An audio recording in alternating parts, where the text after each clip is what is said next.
Today we're going to be talking about articulating clear research questions. We're going to be talking about research design and some design matters. I like that. It's a little bit of a double whammy there. So design matters, considerations, but design really does matter as well. It's at the backbone of your quantitative research project. We're going to be talking a little bit about alignment, so understanding how to use appropriate language and frameworks for your selected research design. We're going to briefly touch on sampling and data collection, and then just an introduction into how to structure your data analysis plan using some commonly used inferential statistical tests. Okay, so I'm sure that most of you start with challenges, and perhaps that's why you're all here. So sometimes it can just seem very overwhelming, especially if you are very excited and interested in your research. Then narrowing broad topics to specific testable questions can be really challenging. You know, there's so many overwhelming, interesting things that we can explore out there, and narrowing it down isn't always so easy.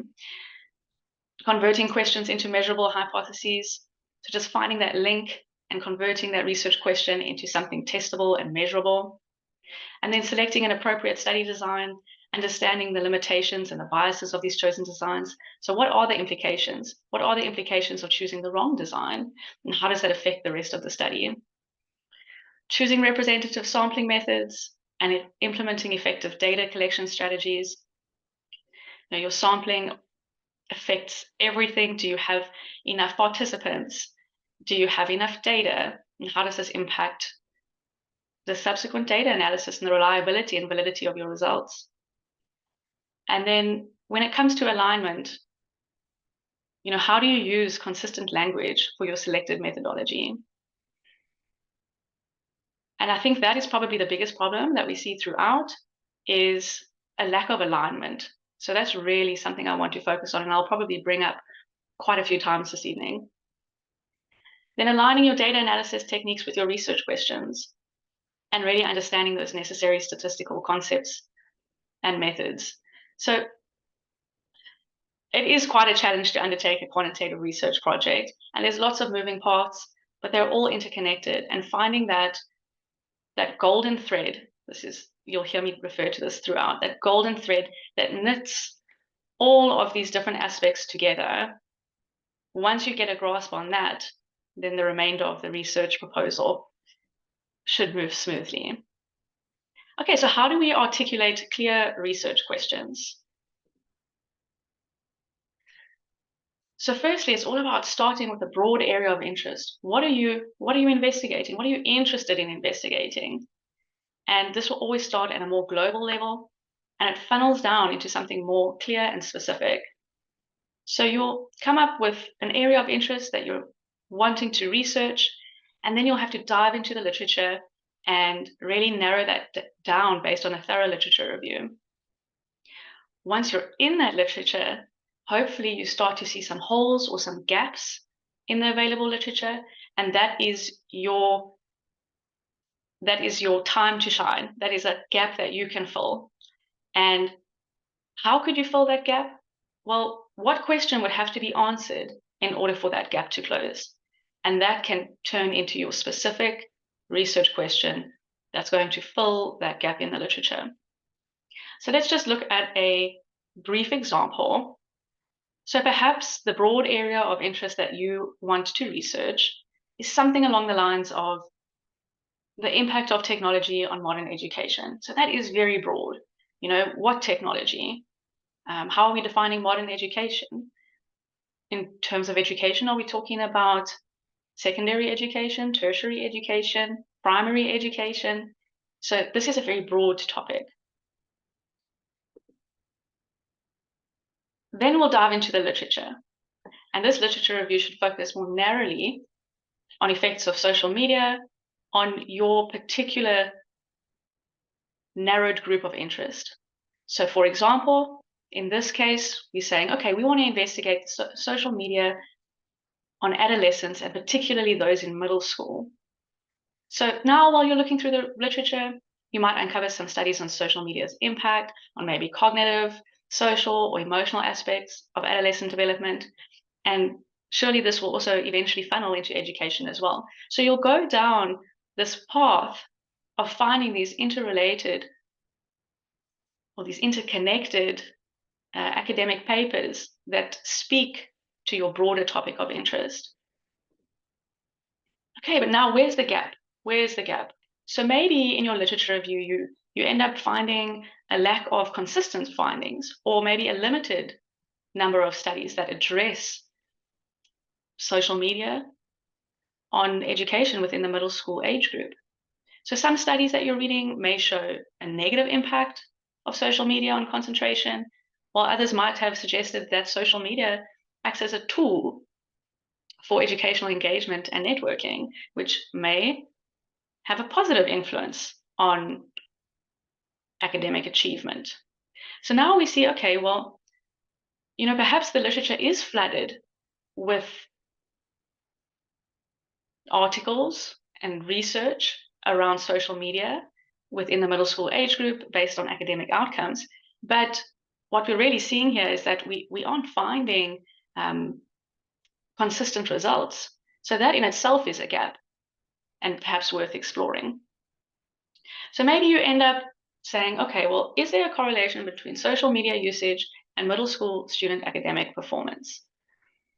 So this question is now designed to fill this identified gap by investigating that impact. Okay, so this funnel is the way that you can think about it when you enter your research journey. Think about a broad topic, explore the literature, identify a gap, and turn that gap into a question.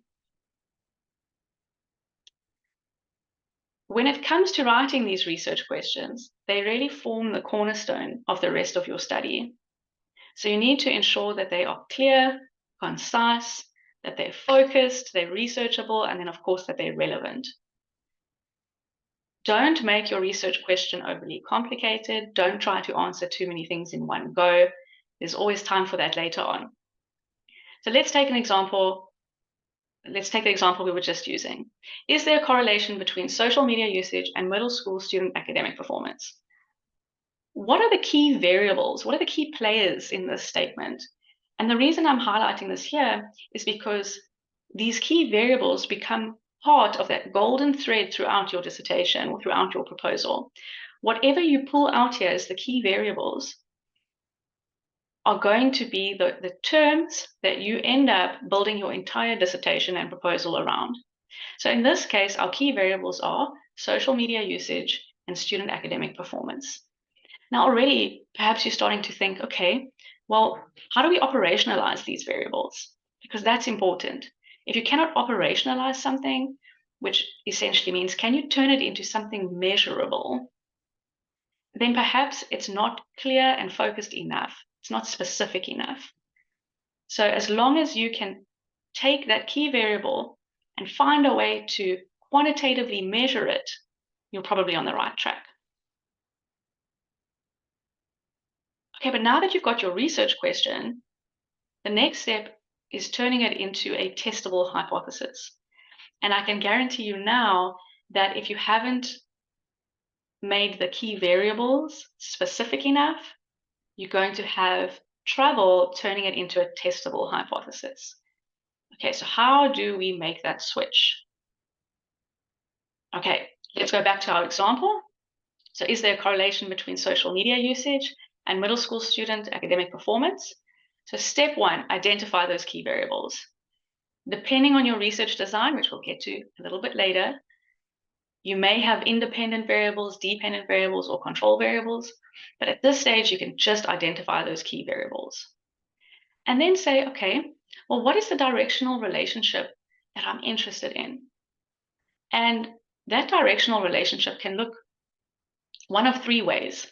It can be positive, it can be negative, or it can be both directions. So null or both directions. Okay, and what that means is, are you anticipating that an increase in your one key variable is associated with an increase in your second key variable? And that would allude to a positive relationship. Or do you expect as your one key variable increases, that you might see a decrease in the other key variable. That would be a negative relationship. And then a bidirectional relationship or a null relationship or a non-specified directional relationship would just be, is there a relationship? And you haven't specified whether it's positive or negative. So in that case, you may not be driven by theory, it may be more exploratory. And then once you've identified your key variables and you've decided on the direction, you can turn that into a testable hypothesis. So in our example here, we've already identified our key variables. So it's our social media usage and student academic performance. And now let's think about that relationship. So going back to the gap that we identified, or the inconsistency that we identified, we saw that in some of the studies, it was saying that social media usage has a positive impact on student outcomes. But in other studies, it was saying that it has a negative impact on student outcomes. So in this case, we're going to test it without direction. We want to see what direction comes out in our study. And perhaps our study is broader, or it's in a very specific demographic, or it's targeting a very specific demographic or geographic location. So in this case, it'll be bidirectional. And just what that means is there any kind of relationship? So either positive or negative. And then we'll turn that into our testable hypothesis. So we want to test the hypothesis that there is a significant correlation between social media usage and middle school student academic achievement. Now I want to highlight here that the key variables that you see in your research question, they better come through in the hypothesis. So you want to be seeing your key variables throughout your dissertation in all your key statements.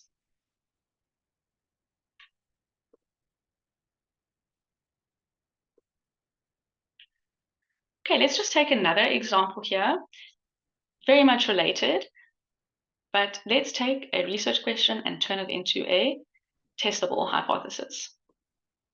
So the overarching broad area of interest in this case would be exploring the impact of online learning environments on the academic performance of undergraduate students. And we want to know, the research question here is there a relationship between the frequency of participation in online learning environments and the academic performance of undergraduate students? Okay, so let's turn that into a hypothesis. So increased use of digital learning resources leads to higher levels of student engagement.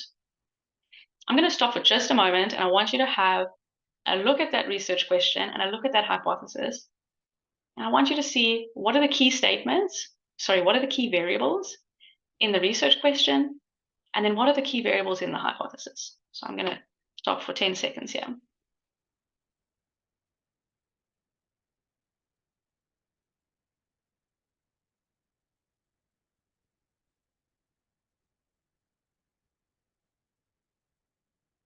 Okay, so keep that in your mind. Now, maybe at first glance, it looks like this is an adequate hypothesis for this research question, but it is not aligned. There is a disconnection. The hypothesis focuses on the relationship between digital resource usage and student engagement, which, while they both related to online learning, it doesn't directly address the specified research question about academic performance. So our key variable in our research question is academic performance and frequency of participation in online learning. And our key variables in our hypothesis are digital learning resources and student engagement. So related, but not aligned. This also gives misdirection.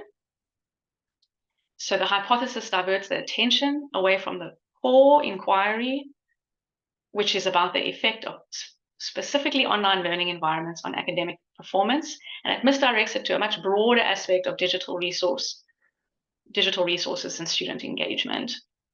It doesn't specify specifically how engagement is linked to academic performance, which is a key element of that original research question. It's the key variable. Keep it simple, have your key variables, and stick with them throughout. Okay, so how would it look better? How do we fix this? So undergraduate students who more frequently participate in online learning environments demonstrate higher academic performance. So we have online learning environments, we have academic performance, we have our key variables, and we also have our direction. So we think that higher frequency of participation is associated with higher academic performance. So we have a positive relationship.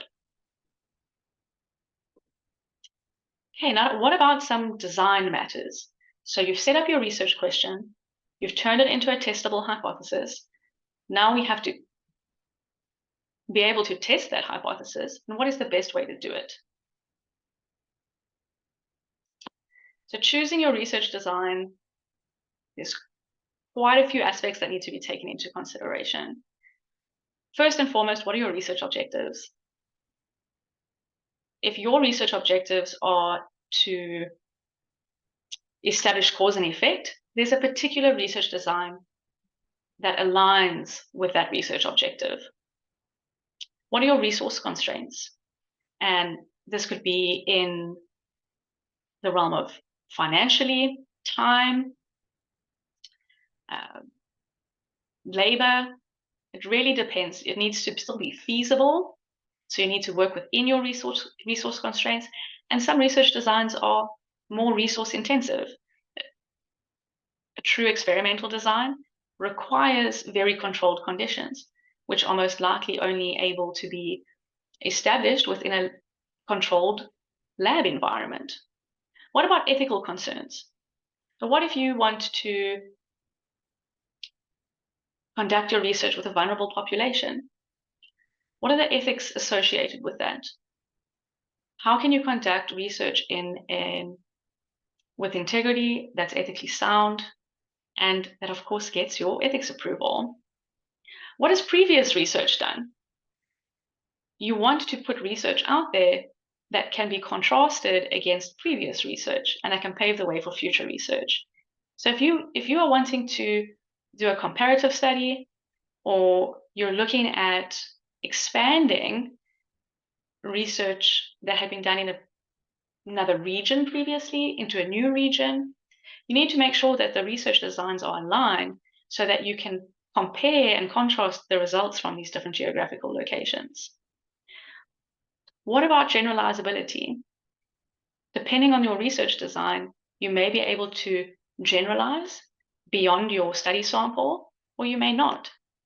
And depending on how important that is for you and your research objectives, that needs to be taken into account. And then just what's feasible. If you're within a study program and perhaps it's a 2-year program, is it feasible to get this done within 2 years, 3 years, 4 years? There are logistical constraints that need to be taken into account with research. It can't all just be, what we find interesting and what our personal ideal situation would be. And any misalignment between the study design and the research objectives can cause major problems down the line. It can end up with inconclusive results, misleading results, unreliable results, and results that you cannot compare to previous research. So what are the 4 main research designs for quantitative research? We have descriptive, correlational, quasi-experimental, and then experimental. Now, within each of these groups, there are also sub-designs. So you might hear the term causal comparative or correlational comparative. You might hear cross-sectional, longitudinal, correlational, etc. But these are the 4 main buckets.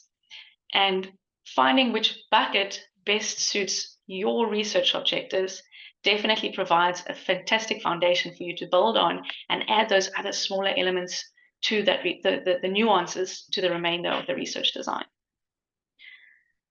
So what is each one?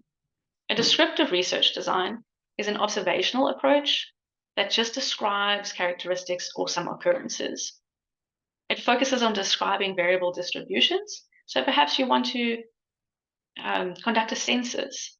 and you really just want to know the demographic characteristics of a particular school or area.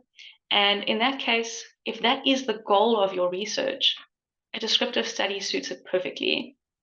It does not establish cause and effect. It doesn't look at relationships between variables, and it really keeps contained to your study sample. What about a correlational study? So a correlational study extends a little bit further past the descriptive study, and now it allows us to start exploring relationships or perhaps doing some group comparisons, but it's extending over and above our sample data. So the key aspects of a correlational study, it's non-manipulative. So it may be observational. It can only imply an association or a relationship. One cannot infer any causation or direction of that relationship. And what I mean by direction is that if we do A, it causes B. Of course, from theory and intuition, one might be able to imply that direction, but statistically speaking, we cannot assign that direction from a statistical standpoint. So perhaps you're looking at the relationship between employee remuneration and job satisfaction. And this is a perfect example of where the direction of the relationship may seem intuitively clear, but it may not be. So one might think that as an employee is remunerated higher, that their job satisfaction increases. So we may assign the cause and effect. We may say remuneration is the cause of the effect, job satisfaction. However, it could very easily be the other way around. It could be that the more somebody experiences job satisfaction, potentially from other aspects other than physical aspects, so it could be relationships with colleagues, it could be stimulation of the actual work that they do, that they perform better and therefore have higher remuneration because of their performance. So that's a really great example of even when you feel like you can say this causes that, you have to step back and say, okay, well, what's my research design? Okay, I'm not allowed to use the word cause and effect at all. And what about a quasi-experimental research design? So this is now where you do start manipulating things as the researcher. This establishes causal relationships, but it's not in completely controlled conditions. So it may include some random or non-random assignment of participants. And what that means is you may have a group and you split them into two randomly, hopefully, and you're able to say, okay, well, this group is going to get intervention A, and this group is not going to get an intervention at all. And we want to see the effect of this intervention. However, it's called a quasi-experimental design because you're not able to control for every possible external factor that may influence your results. And this external factor, that's called a confounding variable. And your confounding variables are things that influence your results that you haven't been able to account for. And unfortunately, it's just part and parcel of the process. And the way around it is just to try and identify as many confounding variables as you possibly can. But it is almost impossible to control for all of them. If it were possible to control for all of them, then you would be moving into the true experimental design research category. And this tests a cause and effect in a controlled environment where you have high or almost full control over all your variables. You have systematic testing. You have no confounding variables. This is generally in a lab environment, right, where you can control the temperature, you can control the moisture in the air, and you really just have this full, complete control that you're able to say without a doubt that this caused that. So you are able to establish clear cause and effect. What are the most common things that come up that provide headaches down the line? So the first is just choosing a complex design when you really don't have sufficient resources. It's failing to consider the ethical implications of the study design. Or the worst one, or they're all bad, I suppose, is selecting a design that does not align with your research questions.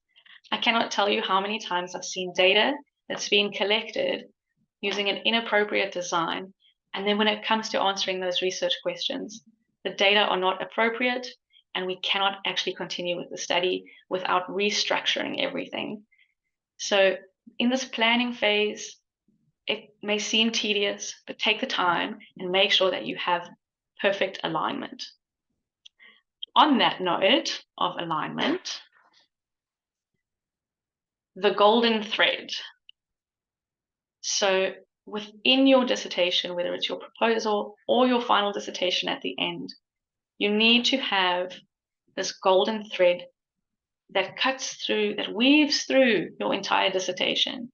And this golden thread comes through in your key statements, your purpose statement, your problem statement, your research questions, your hypotheses, the outline of your literature review, your research and methods, and then of course the same when you get to your results and conclusion when you've passed the proposal stage.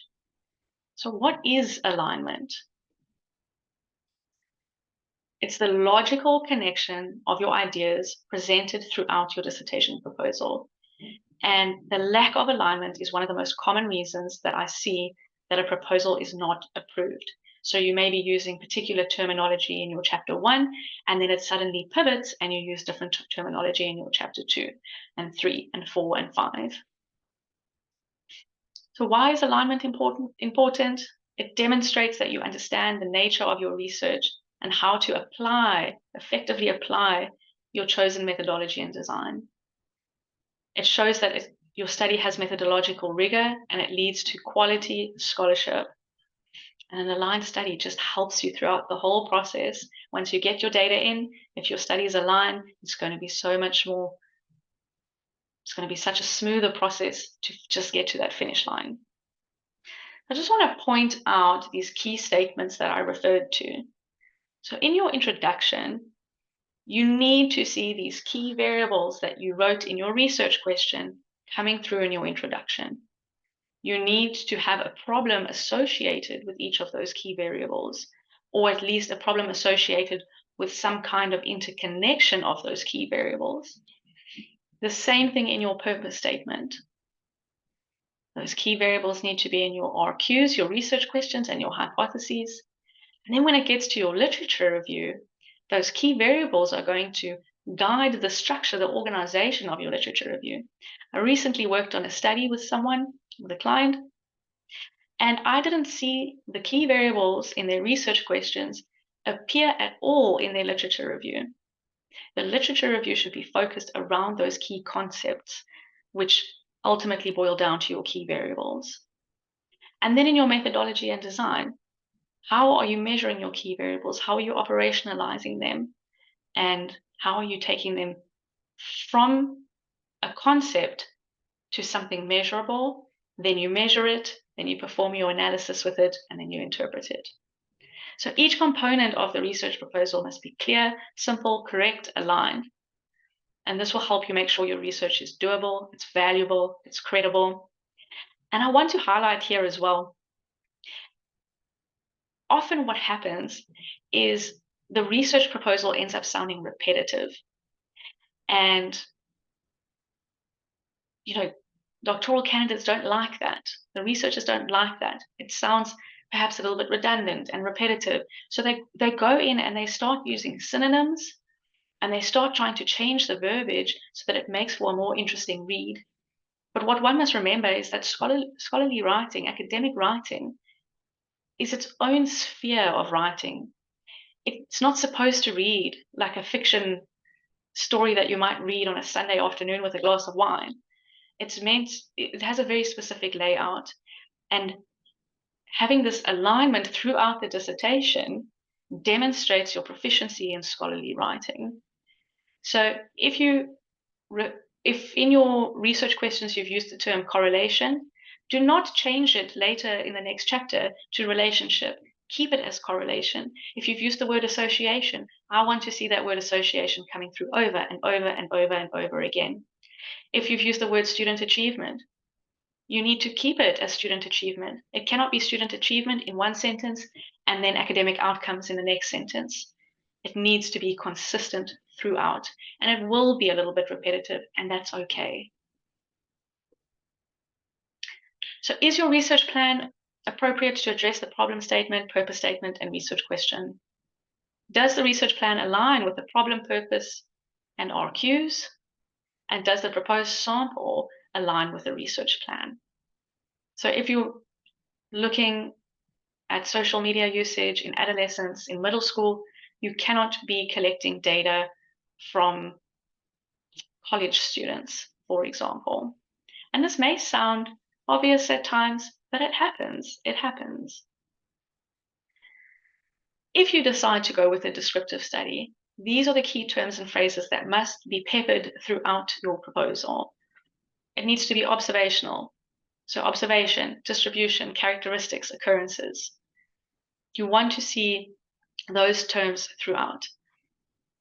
When it comes to language expectations for a descriptive study, you need to focus on accurately depicting the what, the where, the when, and you do not ever imply relationships. It needs to be emphasized that it's observation only, it's descriptive, and you're quantifying particular variables, whether that is number of orders at a restaurant.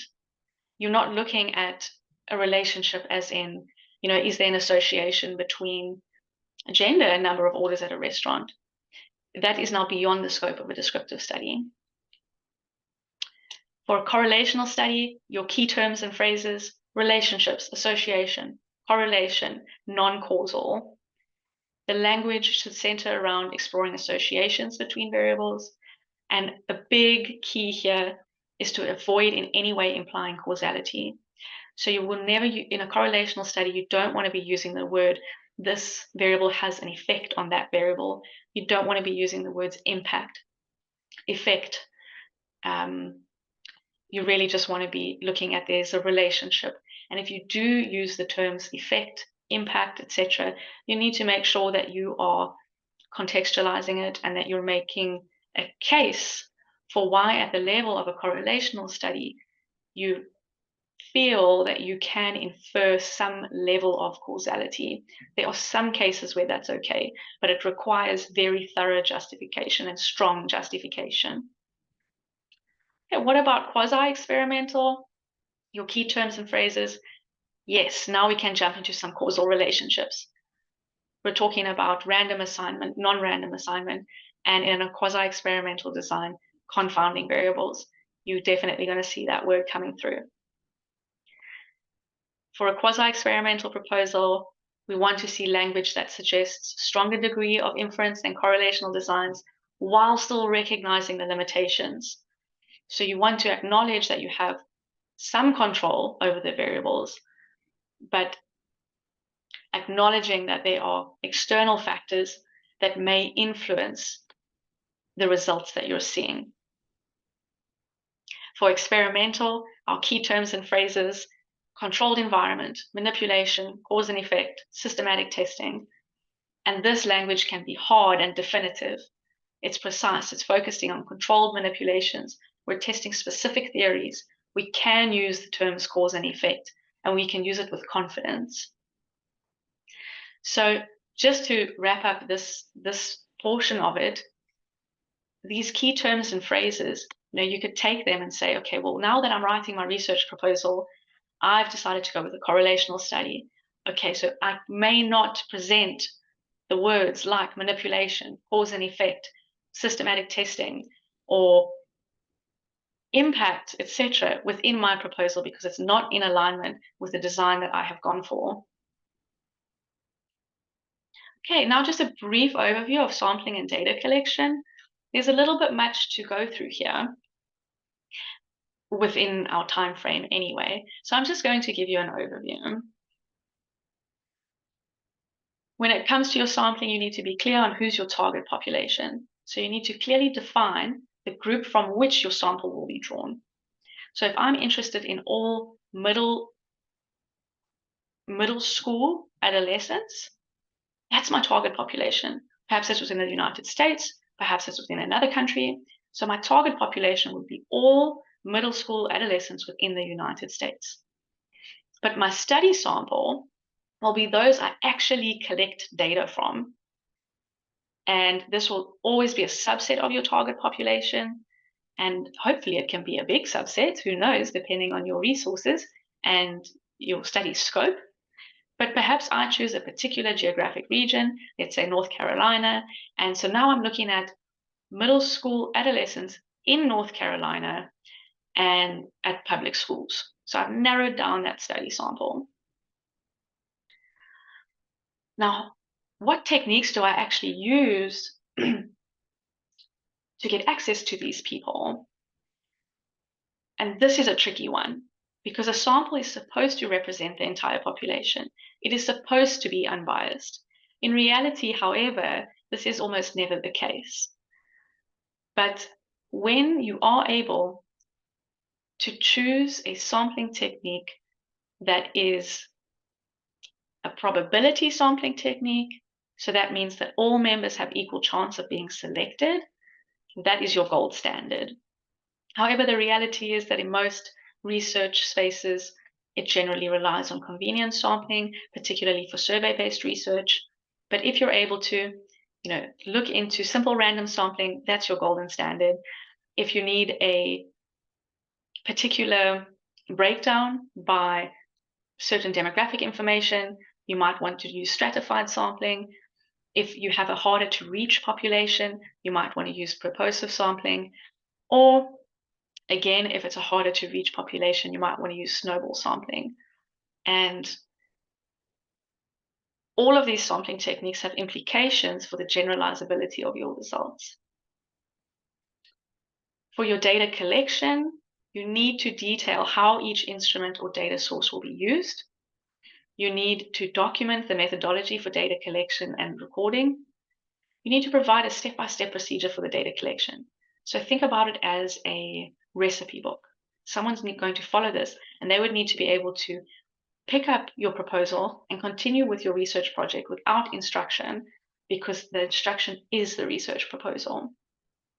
You need a timeline, not in all cases, but most of the time you need a timeline.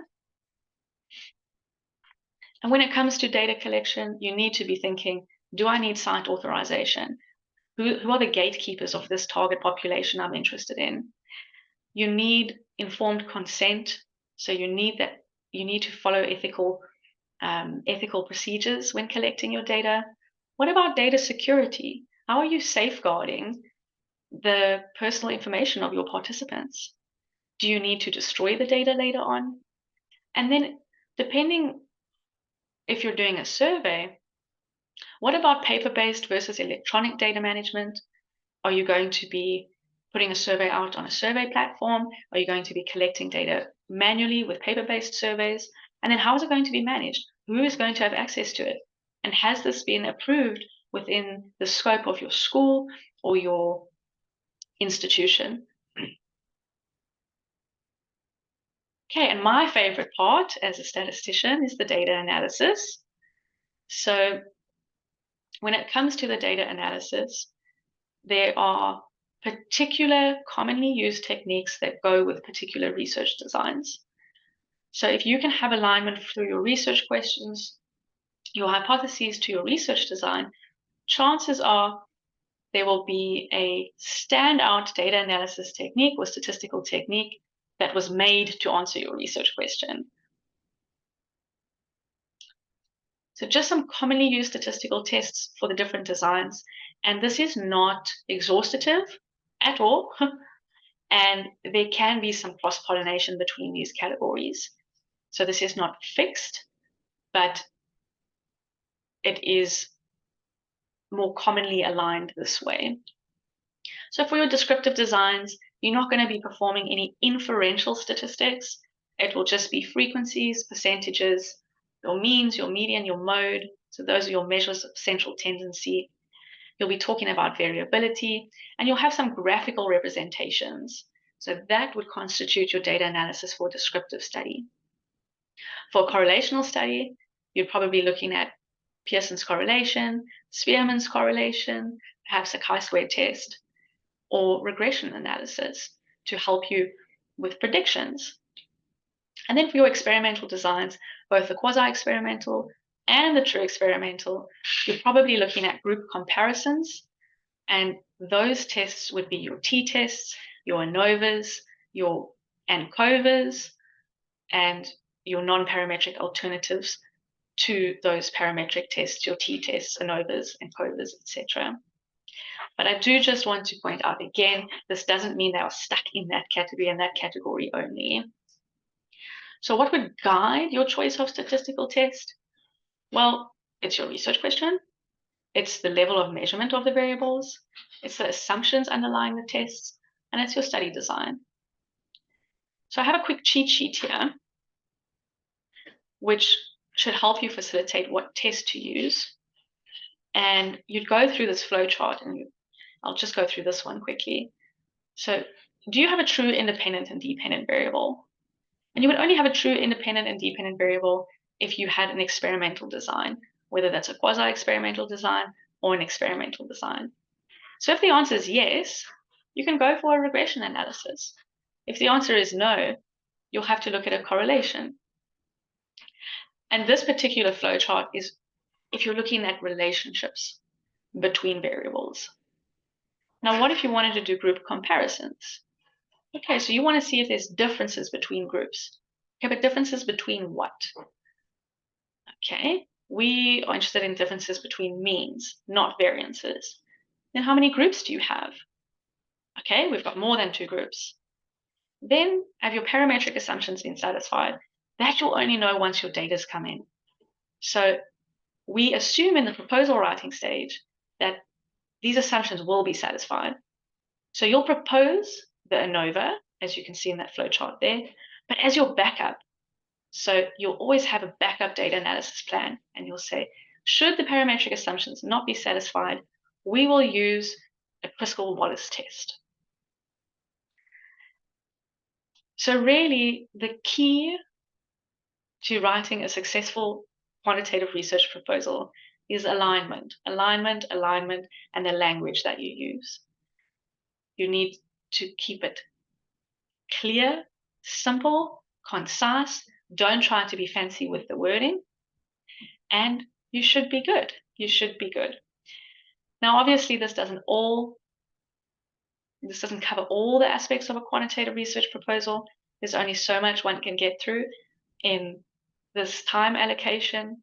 So I hope it just gave you a little bit of oversight, a little bit of insight, and that at the very least, you walk away tonight with the key takeaway of alignment, the golden thread, making sure that you have weaved your concepts, your key variables, your key statements throughout every aspect of your proposal.